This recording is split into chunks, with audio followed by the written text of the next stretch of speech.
Geliyor mu?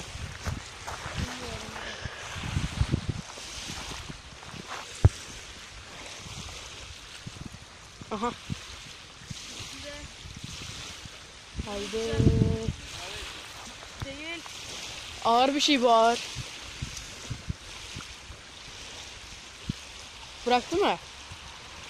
Haydi inşallah gelir. Ağır geliyor. İnşallah bırakmaz. Ne? Ne? Ne geldi? Hiçbir şey yok. Aha, ooo, bayağı büyük çupra geldi. Aa baba.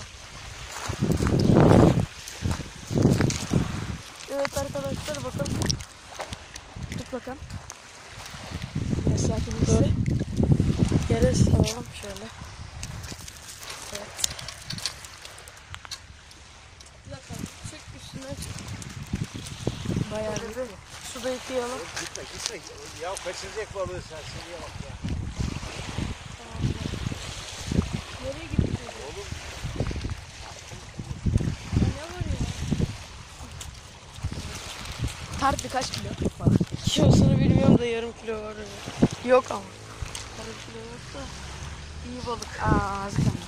Sanasın. Beneklerini yerim senin. Kendine kurma. Öyle diyorlar ya.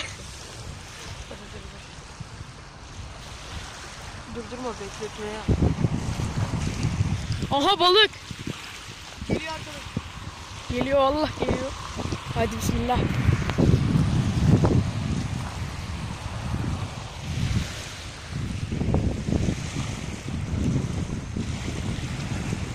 Ne?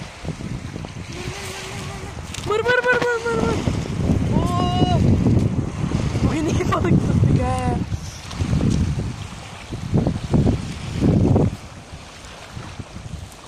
Aha, bana da vuruyorlar.